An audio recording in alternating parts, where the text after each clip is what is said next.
Bismillahirrahmanirrahim. Assalamualaikum warahmatullahi wabarakatuh.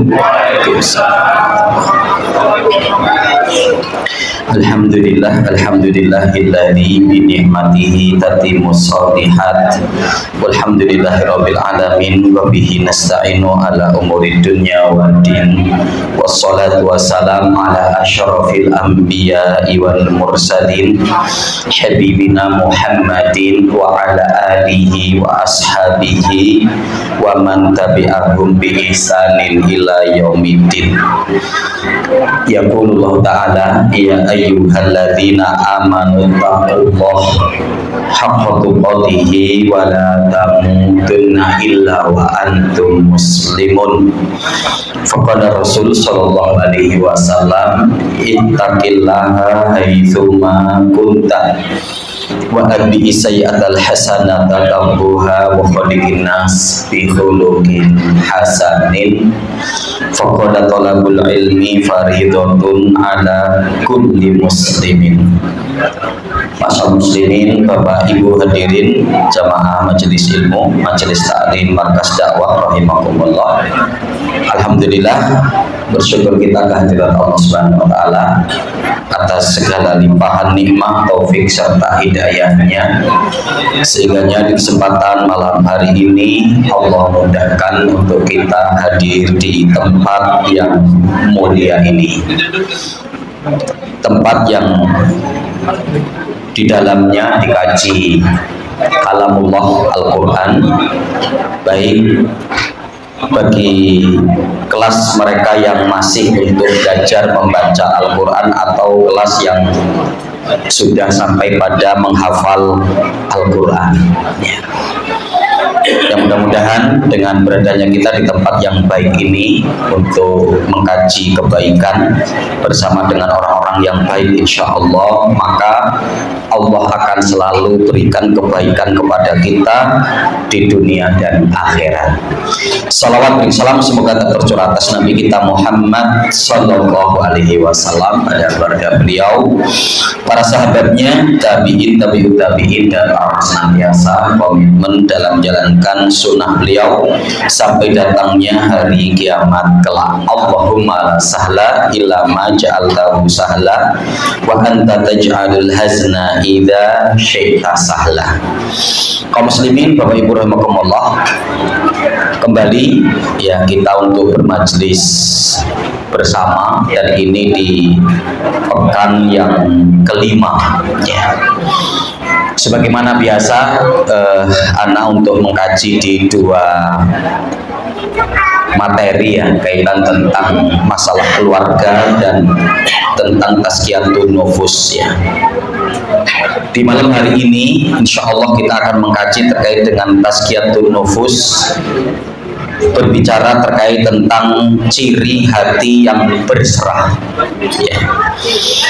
Jadi nanti kita akan melihat ciri hati yang berserah kepada Allah itu seperti apa.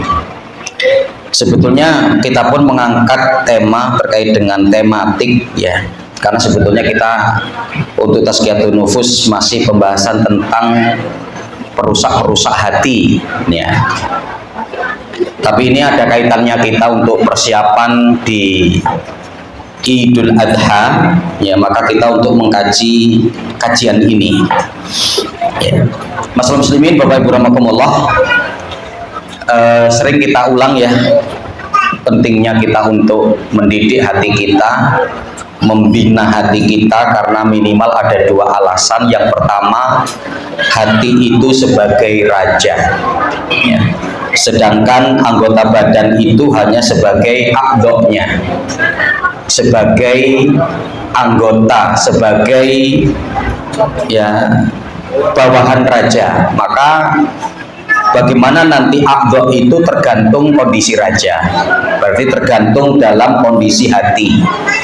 Maka hati yang baik akan mengarahkan anggota badannya pada kebaikan, dan anggota hati yang buruk ya dapat untuk mengarahkan anggota badan pada keburukan. Ya, maka untuk selalu ya kita memperbaiki hati kita, mendidik hati kita, membina hati kita agar selalu dalam kondisi baik yang nantinya akan mengarahkan anggota badan kita pada kebaikan. Kemudian yang kedua, hati merupakan tiang agama. Hati merupakan tiang ibadah. Ya, hati merupakan tiang ibadah. Betapa banyak orang yang secara fisik kuat tapi tidak mampu untuk ibadah. Kenapa? Karena bermasalah pada hatinya. Betapa banyak orang yang secara fisik lemah tapi kuat dan mampu untuk beribadah disebabkan karena hatinya yang baik. Ya, kita banyak mendapati atlet olahraga kan, fisiknya kuat tentunya, kalau lari kuat, jalan berapa kilo kuat, tapi untuk ke masjid tidak kuat, tapi untuk berdiri melaksanakan sholat tidak kuat, tapi untuk berpuasa tidak kuat, gitu ya. Ya, karena lebih kepada persoalan hati. Maka hati itu adalah tiang ibadah. Jika hati kita baik, maka niscaya akan melahirkan ibadah yang baik juga kepada Allah. Di majelis yang mulia ini, kita akan melihat firman Allah Subhanahu wa taala yang terdapat dalam surat Al-Hajj di ayat yang ke-34. Saya bacakan ayatnya. A'udzubillahi minasyaitonirrajim. Bismillahirrahmanirrahim. Likulli ummatin ja'alna mansakan liyadhkuru smallaha ala ma razaqahum min bahimatil an'am fa ilahukum ilahu wahid falahu aslimu wa basyiril mukhbitin. Ya. Pada ayat ini jelas Allah mengatakan, dan dari setiap umat kami jadikan untuk mereka mansakan. Untuk apa? Lihat kurusmallahi ala ma razaqahum min bahimatil an'am, agar mereka dapat menyebut nama Allah, mengingat Allah atas karunia rizki binatang ternak yang Allah berikan kepada mereka. Fa ilahukum ilahu wahid, karenanya ilah kalian itu hanya satu, yaitu Allah. Falahu aslimu, kepadanya lah kalian untuk berserah diri. Wa basyiril mukhbitin, dan kabarkan kepada mereka orang-orang yang memiliki hati yang berserah kepada Allah. Nah, di akhir lafaz daripada ayat ini Allah mengatakan apa? Al-mukhbitin, hati-hati yang berserah. Ya. Dan informasinya apa? Wabasyir. Wabasyir itu berikan kabar gembira. Sebagaimana kita pahami, Rasul membawa dua misi besar, basyiro wa nadhiro, membawa kabar gembira dan peringatan. Kabar gembira, bahagianya hamba ketika di dunia, ketika mau mengikuti petunjuk Allah dan Rasulnya, dan bahagia ketika nanti di akhirat dengan dimasukkan ke dalam surganya, karena dulu ketika di dunia mau mengikuti Al-Quran dan As-Sunnah. Dan nadhira, membawa peringatan, ya, pada hal-hal yang untuk dilarang, ditinggalkan, maka untuk ditinggalkan, maka pasti hidup di dunianya selamat, dan juga ketika nanti di akhirat juga pasti akan selamat, sehingga terjauhkan dari siksa api neraka dan dimasukkan ke dalam surga. Karenanya kalau kita akan melihat, ya, yang dimaksud dengan mukhbitin, ya, secara umum kita nanti mendapati pada pembagian hati dalam ayat Al-Quran, maka mukhbitin itu adalah hati yang sehat, hati yang selamat, qalbun salim. Ya, coba kita lihat ayatnya. Juga terdapat dalam surat Al-Hajj di ayat 53 sampai 54. Ya. Ketika Allah mengatakan dia ja'al mayulki syaitan fitnatan lilladina fi qulubihim maradun wal qasiyati qulubuhum wa inna dzalimina lafi syiqaqim ba'id. Ini di ayat 53-nya ya. Disebutkan di sini ada dua hati. Lihat ja'al mayulki syaitan, apa-apa yang dijadikan, ditimpakan atau diberikan oleh syaitan fitnah, dengan ketika mereka selalu membuat fitnah, ya, membuat kesesatan, penyimpangan, lilladzina fi qulubihim maradun, ya, yang ditujukan fitnah yang dilakukan oleh syaitan itu terutama kepada siapa? Orang-orang yang dalam hatinya terdapat penyakit. Nah, maka apa di sini disebutkan berarti terkait dengan qalbun marid, hati yang sakit. Ya, maka nanti kadang di kajian-kajian para ulama masyhur pembagian hati itu disebutkan dari kalangan para ulama, terutama seperti pembagian Imam Ibnu Qayyim. Ya, hati yang sehat, hati yang sakit, dan hati yang mati. Tapi ternyata ayat Al-Quran sudah menyebutkan. Ya, ini dalam surat Al-Hajj ayat 53 sampai 54 ini. Ya. Wal qasiyati qulubuhum, dan ya, yang dilancarkan oleh syaitan untuk menimpakan fitnah kepada siapa? Mereka yang memiliki hati yang keras. Wal qasiyah. Ya, berarti ada dua hati kan di ayat ini ya. Wa inna dzalimina lafi syiqaqin ba'id, dan sungguhnya untuk orang-orang zalim itu ya mereka betul-betul di dalam kesesatan yang sangat jauh. Ya. Kemudian di ayat ke-54-nya, wal ya'lamal ladzina utul ilma annahul haqqu mir rabbik fayu'minu bihi fatukhbitalahu qulubuhum wa inallaha lahadil ladzina amanu ila siratim mustaqim. Ya, wal ya'lama, dan hendaklah untuk tahu, ngerti, alladzina utul ilma, bagi mereka yang telah diberi ilmu oleh Allah, annahul haqqu mir rabbik, bahwa ilmu itu adalah hak bersumber dari Allah, fayu'minu bihi, dan kemudian apa? Mereka mengimani, fatukhbitalahu qulubuhum, yang kemudian hati mereka dipasrahkan kepada Allah, diserahkan kepada Allah. Ya. Wa inallaha lahadil ladzina amanu, dan sungguhnya Allah akan betul-betul memberikan petunjuk kepada orang-orang yang beriman kepada apa? Ila siratin mustaqim, di atas jalan yang lurus. Ya, jadi orang yang berilmu, diberi ilmu oleh Allah, mereka paham betul ilmu itu dari Allah, maka mereka untuk imani dan fatukhbita, sama. Ya, wabasyiril mukhbitin. Ya, dan mereka tundukkan hati mereka kepada syariat Allah. Ya, mereka pasrahkan kondisi hati mereka kepada Allah Subhanahu wa taala. Nah, jadi di dua ayat ini dalam surat Al-Hajj ayat 50 ya, 3 sampai 54, ketika Allah menyebutkan tentang pembagian hati. Di ayat yang ke-53-nya dua hati, hati yang marid dan hati yang keras, hati yang mati berarti. Kemudian yang ketiga adalah hati yang hidup, hatinya orang-orang yang beriman, yang ditundukkan kepada ilmu yang benar, dipasrahkan kepada Allah. Ya. Dan karenanya nanti kita kembali dalam surat Al-Hajj ayat 34 tadi, wabasyiril mukhbitin. Karena apa? Imam Ibnu Katsir ketika menyebutkan mukhbitin itu beliau dengan menafsirkan 3. Dan ini hatinya orang-orang yang beriman, ini hatinya orang-orang yang istimewa, ini hatinya orang-orang yang bertakwa. Yang pertama, beliau menukil perkataan Imam Mujahid, yang dimaksud dengan al-mukhbitin ay al-mutmainin. Jadi hati yang mutmainnah, dan itu hatinya orang beriman. Ya ayyatuhan nafsul mutmainnah. Ya, wahai jiwa-jiwa yang tenang. Maka jiwanya siapa itu? Ketika akan kembali kepada Allah, jiwa tersebut dipanggil oleh para malaikat dengan jiwa yang tenang. Jiwanya siapa? Orang-orang yang beriman.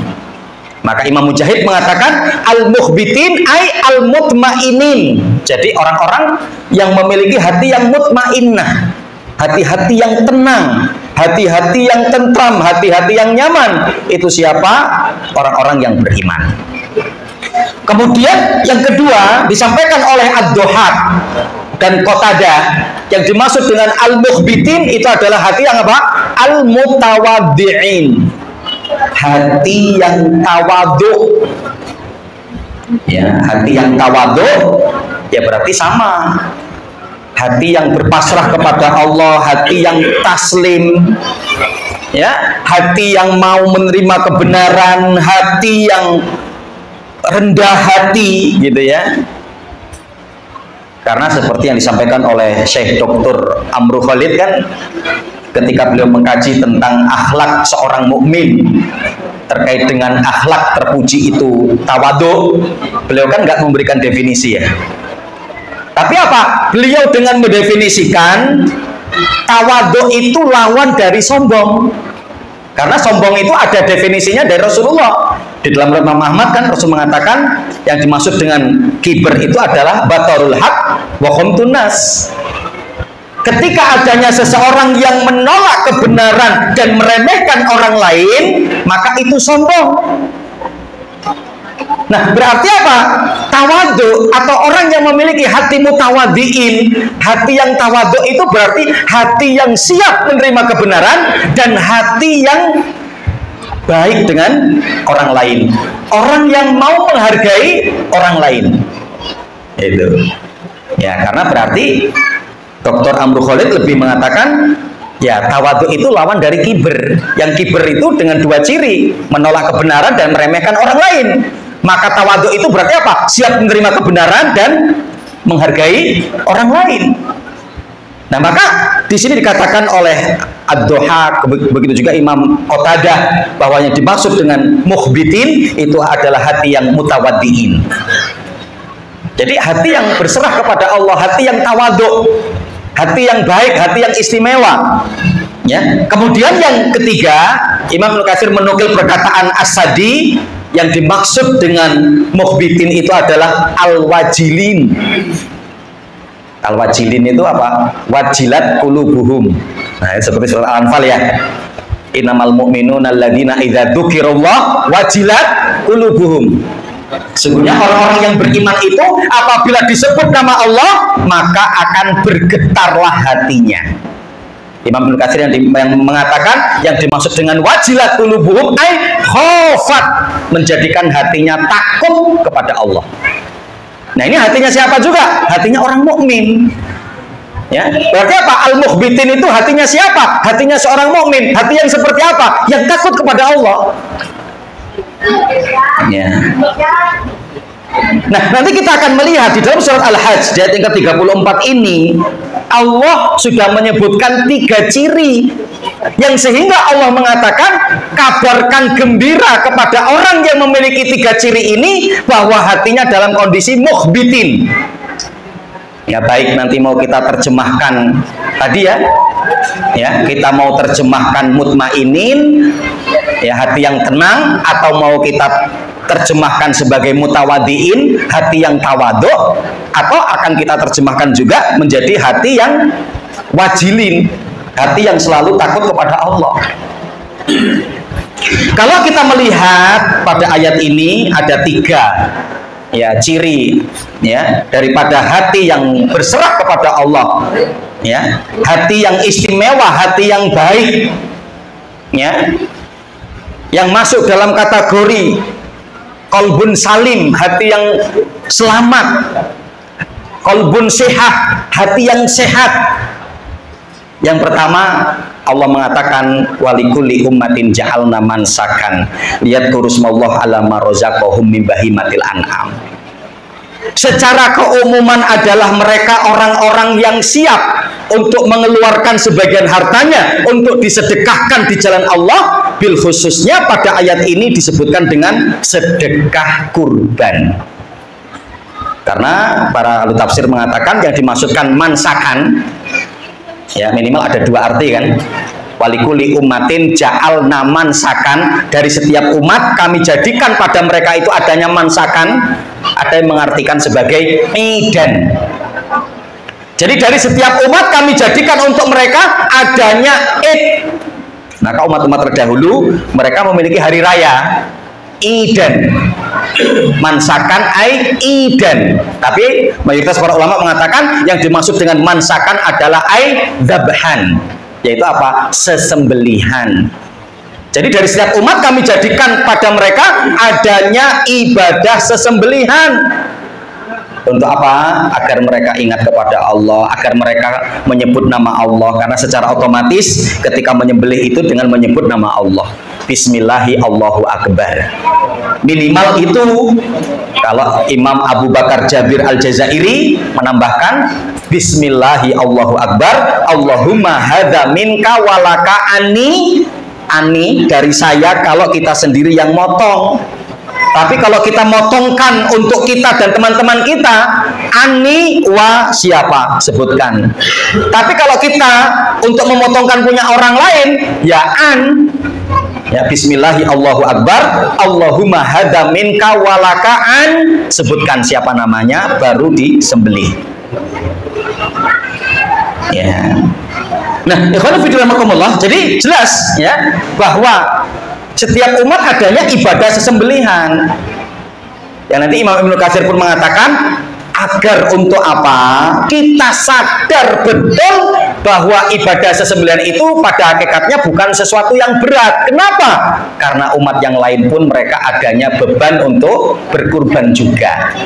Sebagaimana apa? Nanti ketika kita mendapati syariat puasa Ramadan. Kama kutiba alal ladzina min qablikum, kan begitu lafaz ayatnya. Sebagaimana hal itu juga telah diwajibkan kepada orang sebelum kalian. Ya. Nah, masalah muslimin Bapak Ibu rahimakumullah, coba akan kita lihat apa hubungannya bersedekah dengan hati yang baik, dengan hati yang berserah. Minimal ada dua hal. Yang pertama, dengan sedekah dapat membersihkan hati. Dalilnya mana? Dalam surat At-Taubah di ayat 103. Apa yang dikatakan oleh Allah? Khud min amwalihim shadaqatan tutahhiruhum wa tuzakkihim biha. Khud min amwalihim, ambil dari harta mereka. Shadaqatan sebagai sedekah atau kemudian zakat. Fungsinya untuk apa? Ya, khud min amwalihim shadaqatan tutahhiruhum, untuk membersihkan jiwa mereka, wa tuzakkihim biha, dan membersihkan daripada harta mereka. Ya, jadi artinya apa? Dengan sedekah yang kita keluarkan itu apa? Untuk membersihkan harta kita, untuk membersihkan jiwa kita. Masya Allah. Ya, jadi dengan sedekah itu akan menjadikan hati kita, jiwa kita menjadi bersih. Ya. Maka kalau Imam atau Syekh Singkiti dalam kitab tafsir beliau Adwaul Bayan, beliau menyebutkan bagi Anda yang memiliki kemampuan untuk berkurban, berkurbanlah. Minimal apa? Ada dua buah manfaat yang itu pasti akan melahirkan kebahagiaan untuk kita. Ya, padahal nanti kategori mampu disebutkan oleh atau madhab Syafi'iyah. Madhab Imam Syafi'i itu dalam kondisi kategori mampu siapa mereka yang di hari nahar tanggal 10 kan ayam mutasrik, 3 hari setelahnya tanggal 11, 12, dan 13 memiliki kemampuan untuk berkurban meskipun untuk beli binatang yang paling rendah kualitasnya dan memiliki uang yang dapat untuk bekal hidup 4 hari, maka termasuk dalam kategori kemampuan. Ya, sedangkan apa kata Rasulullah di dalam Tirmidzi? Rasul mengatakan apa? Antat bahu musinnatan. Hendaklah kalian itu kalau mau menyembelih binatang kurban, sembelihlah binatang yang sudah tanggal giginya. Kambing itu genap 1 tahun masuk tahun kedua, sapi genap 2 tahun masuk tahun ketiga, kemudian onta genap 5 tahun masuk tahun ke-6. Tapi apa kata Rasulullah? Wa in yaksura alaikum fatadbahu jada'atan minadh-dhani. Kalau kamu berat untuk mendapatkan binatang yang sudah tanggal giginya atau berat ekonomimu, maka potonglah jada'atan minadh-dhani, yaitu ya anak domba yang minimal umurnya 6 bulan. Nah, kan? Cobalah kita cari anak domba umur 6 bulan yang gembel, beli di petani langsung, betina. Coba itu harganya berapa itu? Cek ini kan. Oh, 300.000. Masya Allah. Pak, bayangan saya itu 1 juta gitu loh. Ya kan? Ya anggap aja 500.000 lah contoh ya. Yang kemudian kalau orang berat dan kemudian ketika punya uang kemampuan 500 ke atas sedikit, biasanya biaya hidupnya pun nggak banyak. Anggap aja 1 hari 50. Kalau untuk 4 hari kan berarti 200. Berarti apa? 500 tambah 200, 700. Berarti orang kalau pada hari nahar dan ayam tasrik memiliki uang 700.000, berarti dia termasuk dalam kategori kemampuan untuk berkurban. Ya kan gitu ya. Karena apa? Sehari 50.000, 4 hari berarti 200.000, tambah kurbannya tadi 500, berarti 700. Gitu ya. Yang karena apa? Imam Asy-Syinkiti rahimahullah beliau mengatakan minimal 2 hal. Yang pertama, Anda telah melaksanakan sunnah Rasul. Siapapun yang melaksanakan sunnah Rasul pasti bahagia hidupnya. Yang kedua, Anda terbebas dari ancaman Rasulullah. Yang Rasul dalam Imam Ibnu Majah mengatakan apa? Man kana lahu sa'atun falam yudahi fala yaqrabanna musallana. Siapapun yang memiliki kemampuan tapi tidak berkurban, ya, ternyata dia merasa punya uang 1 juta. Oh, aku belum mampu. Dan ternyata kalau mau cari kambing 500 ada. Berarti apa? Mampu. Maka apa? Bismillah untuk berkurban. Karena apa? Terbebaskan dari ancaman Rasul. Ketika kita terbebas dari ancaman, maka Asy-Syinkiti mengatakan apa? Insya Allah kebahagiaan itu akan lahir kepada kita. Kita akan mendapatkan daripada kebahagiaan itu. Ya, ini gitu ya. Masya Allah. Ya, ini kaum muslimin rahimakumullah ya, yang perlu untuk kita tanamkan ya. Jadi yang pertama, dalam rangka apa? Membersihkan jiwa kita. Maka dengan sedekah itu apa? Untuk membina hati kita agar jiwa kita dan hati kita bersih. Khudz min amwalihim shadaqatan tutahhiruhum wa tuzakkihim biha. Untuk apa? Membersihkan jiwa kita dan membersihkan harta kita. Maka terutama bagi para pedagang, banyak-banyaklah bersedekah. Karena dalam rangka apa? Untuk membersihkan harta. Ya. Kemudian yang kedua, apa hubungannya sedekah dengan kebaikan hati, pembinaan hati? Yang kedua apa? Melembutkan hati dapat dilakukan dengan sedekah. Ya, di dalam riwayat Imam Ahmad warijaluhu rijalun sahih, ya, disebutkan dengan periwayatan dari para perawi yang sahih, ya, yaitu apa? Pernah ada seorang datang kepada Rasulullah dan mengadukan tentang anqaswati qalbihi, mengadukan tentang kerasnya hati. Apa pesan Rasulullah? Rasul kemudian mengatakan apa? Imsah ra'sal yatim wa at'imil miskin. Ya, apa kata Rasulullah? Kalau hatimu sedang keras, yang pertama usaplah kepala anak yatim. Dan yang kedua adalah at'imil miskin, beri makan orang yang tidak mampu. Nah, berarti apa? Memberi makan orang yang tidak mampu, bersedekah, memberi makan mereka, bahkan memberi makan yang istimewa. Kenapa? Karena menyiapkan daging untuk mereka. Maka di mana apa? Ini merupakan keutamaan yang sangat besar yang dapat melembutkan hati. Ya. Nah, maka Mas Bismillahirrahmanirrahim, ya, ciri hati yang berserah itu adalah hati, ya, yang siap untuk berbagi dari sebagian hartanya, seorang yang siap untuk bersedekah, seorang yang siap berkorban, ya, dengan hartanya di jalan Allah.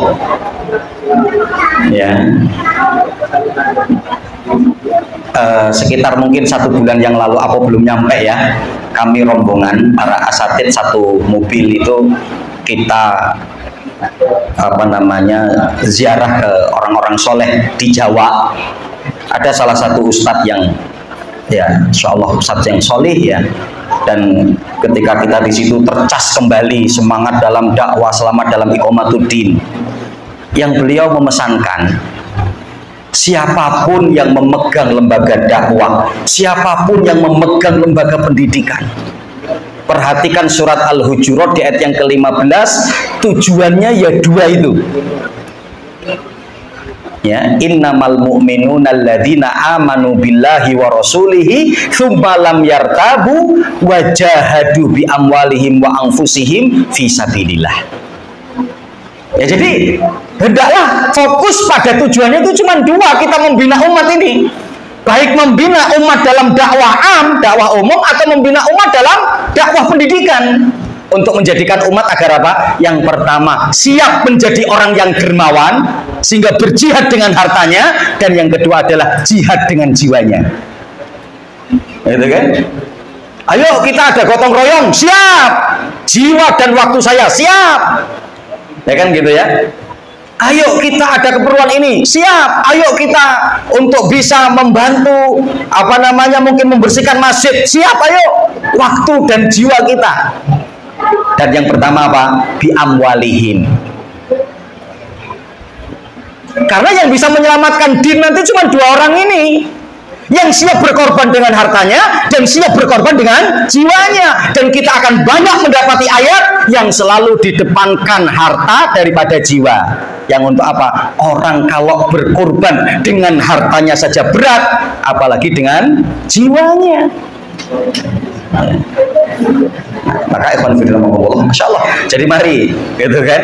Ayo kita konsentrasikan tujuan dalam pembinaan umat itu ya cuma dua ini: mendidik umat agar menjadi dermawan, kemudian yang kedua mendidik umat agar mau ya untuk menjadi pembela agama Allah. Gitu ya. Kalau kita nggak ini, untuk apa perkumpulan kita? Maka ada video beliau kan yang bertebaran itu, ya artinya apa? Kalau gimana kita kumpul nggak memiliki visi dan misi yang sama, yaitu hanya kemudian apa, perkumpulan saja, rame-rame saja, tapi tidak memberikan kekuatan untuk umat, manfaat untuk umat. Gitu. Ya, tapi kalau bagaimana bisa ya kita memiliki visi dan misi yang sama, kemudian dalam rangka dengan fokus pada dua hal ini, insya Allah ya, karena ke depan ini yang dipentingkan itu adalah jihad dengan harta dan kemudian jihad dengan nyawa kita di jalan Allah. Ya. Ini yang pertama, ciri hati yang berserah itu adalah ya hati yang ya diciri dengan mau bersedekah, terutama pada ayat ini adalah dengan bersedekah kurban. Maka mari ayo, kalaupun belum tahun ini, bismillah niatkan tahun depan. Lawang pulsa kita untuk kuota paling minimal 1 bulan 200 ya. 200 kali 1 tahun itu sudah 2,4. Untuk beli pulsa kuota kita kuat. Untuk beli kambing kok kita tidak kuat. Masya Allah. Maka ayo mari, kalau kita mau ikut dalam barisan orang-orang yang sudah dalam binaan yang baik, itu adalah wajahadu bi amwalihim wa anfusihim fi sabilillah. Harta dan jiwanya itu untuk Allah. Gitu loh. Jadi apa? Mari. Masih ada kesempatan ini, harus tertutup ini. Siapa ini yang belum kurban ini? Ya. Nanti panitia pas bubar ditanya di depan pintu, kurban nggak sampean? Kalau yang belum kurban nggak boleh keluar. Nah, ayo. Ya. Kurban belum? Belum. Kurban belum? Sudah, boleh pulang. Nah, gitu kan? Ya. Nanti kalau yang belum kurban itu kita tanya, masalahnya itu apa? Gitu loh. Kalau nggak punya uang kita bantu, ya kan gitu. Nah, coba kan? Ya. Ya, insya Allah panitia tutup ya yang keempat, sapi keempat insya Allah malam ini. Itu ya, gak usah, kalau mau bersedekah itu nggak usah pikir-pikir. Yang menjadikan masalah kita nggak jadi itu kan karena banyak mikirnya, gitu loh. Nggak usah mikir, bismillah, pecem, ambil dompetnya. Oh, tapi gak sampai segitu masalahnya gitu ya. Ambil ininya lah, komitmennya gitu kan. 3 juta 1 ekor sapi, bismillah. Nah, insya Allah. Gitu loh. Ya, sehingga betul-betul nanti menjadi syiar Islam. Omongan orang Jawa itu benar, Lebaran Idul Adha itu sebagai bodoh besar, rame besar, menjadi sepi dan gak rame. Karena Pak, yang motong cuma mak cupli, gitu kan. Tapi wah, semua motong yang kata Rasulullah dalam riwayat Imam An-Nasa'i apa? Ya ayyuhan nas likulli baitin udhiyah. Wahai sekalian manusia, minimal dari satu rumah itu mengeluarkan satu. Ya, minimal kan bisa patungan juga ya. Di rumah itu ada kita sama istri, ada anak 3 contoh, mungkin kan berarti 5, udah 500 jadi 2,5, gampang. Jangan malu-malu bapak-bapak nanya ke anaknya. Kadang kan ada orang tua itu yang malu nanya ke anak, nah kamu duit enggak apa-apa, karena apa? Harta anak itu harta orang tua. Rasul mengatakan begitu kok, anta wa malu kali abika, kamu dan hartamu milik bapakmu. Maka bapak itu jangan ragu-ragu, nak punya duit enggak? Untuk apa pak? Mau untuk kurban? Oh kalau untuk kurban ada pak, pasti begitu. Oh karena kita meneng-meneng wae, maka anak juga yo diem saja, tanya. Anak laki-laki kita loh terutama ya, tanya gitu kan. Kalau ketika nggak ada pak, oh iso sampai ini anak laki gagah masih kemudian kuat kok nggak punya duit ya. Lah bapak aja nggak punya duit, bapak kan wis tua, duitnya titik ya kan gitu. Anak muda duitnya harusnya banyak ya kan begitu ya. Nah ini yang pertama, bismillahirrahmanirrahim, ciri hati yang berserah. Yang pertama, mereka yang banyak untuk bersedekah. Yang kedua, meyakini akan keesaan Allah. Karena jelas tadi itu ya, wa ilahukum ilahu wahid. Sesungguhnya ilah kalian itu satu, yaitu Allah. Ya. Ciri hati yang berserah kepada Allah, mereka adalah hati-hati yang mentauhidkan Allah, meyakini Allah hanya sebagai ilah satu-satunya. Kita lihat hubungannya ya dengan hati ketika Allah menyebutkan dalam surat Asy-Syu'ara di ayat 88 sampai ayat 89. Apa yang dikatakan Allah? La yanfa'u malun wala banun illa man atahullahu biqalbin salimin. Hari yauma la yanfa'u malun wala banun, akan ada suatu hari yang tidak manfaat harta dan anak kita illa man atahullah, siapa kecuali siapa yang datang kepada Allah biqalbin salim, dengan hati yang selamat. Apa penjelasan para ulama? Para tafsir mengatakan yang dimaksudkan adalah hati yang terbebas dari syirik. Qalbun salim adalah hati yang terbebas dari syirik. Berarti apa? Hati yang mentauhidkan Allah. Ya, dan ingat, bukan persoalan yang kecil loh terkait untuk mentauhidkan Allah itu. Masih banyak di tengah-tengah umat yang terjerumus kepada syirik. Ya, baik menyembelih yang kemudian diniatkan untuk selain Allah, ya, menyembelih dipersembahkan untuk penunggu gunung, untuk penunggu jembatan. Kalau mau membuat sesuatu, motong ayam, motong apa yang darahnya nanti ditempelkan di tempat yang sedang dibuat dan sebagainya, banyak hal. Belum lagi juga orang yang ketika sakit diuji dengan apa? Akhirnya datang ke paranormal, dukun, berobat dengan pengobatan yang tidak syar'i. Anak-anak muda untuk agar dijaga dia harus sekolah jauh, dibekali dengan gelang yang diyakini adanya kekuatan tertentu, begitu ya. Nah itu, ini masih banyak di tengah-tengah umat. Maka hati yang berserah itu adalah cirinya hati yang mentauhidkan Allah. Adapun kemudian yang ketiga, hati yang tunduk kepada syariat Allah. Falahu aslimu wa basyiril mukhbitin, maka kepadanya lah kalian untuk berserah diri. Kepada siapa? Kepada Allah. Kepada apa? Kepada syariat Allah. Apa hubungannya hati dengan berserah kepada syariat Allah? Kita melihat dalam surat Al-An'am ayat 125. Apa yang dikatakan oleh Allah? Faman yuridillah an yahdiyahu yasrah sadrahu lil Islam. Barang siapa yang dikehendaki oleh Allah untuk diberikan petunjuk, pasti hatinya akan diserahkan kepada Islam. Hatinya akan berserah kepada Islam, hatinya akan lapang untuk menerima Islam. Ya, jadi tidak sedikit pun untuk menolak syariat Islam. Ya, dalam surat An-Nur ayat 51 apa dikatakan oleh Allah? Innama kana qaulul mu'minin idza du'u ilallahi wa rasulihi liyahkuma bainahum ayyaqulu sami'na wa ata'na wa ulaika humul muflihun.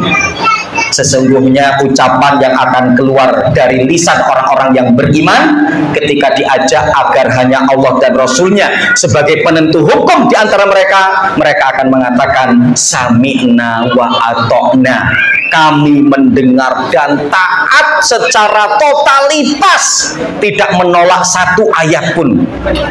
Karena disepakati dalam kalangan Ahlussunnah, man ankara syai'an makluman bidini bidarurah minad-dini bidarurah fahuwa kafir. Barang siapa yang menolak satu ayat dalam Al-Quran yang sudah jelas, maka dia akan terjerumus di dalam kekafiran. Maka seorang mukmin tidak akan pernah menolak sedikit pun ketetapan Allah dan Rasulnya, ayat Allah dan hadis-hadis Rasul yang sahih, tidak akan menolaknya. Nah ini, ikhwanifillahi, 3 ciri hati yang berserah yang disebutkan oleh Allah dalam surat Al-Hajj di ayat ke-34. Yang mudah-mudahan Allah berikan kemudahan bagi kita untuk mengamalkan daripada 3 hal ini dalam kehidupan kita. Aku lupa lihada subhanallahi wa lakum wa lisairil muslimin fi kulli jam'in wa billahi taufiq wal hidayah. Wassalamualaikum warahmatullahi wabarakatuh.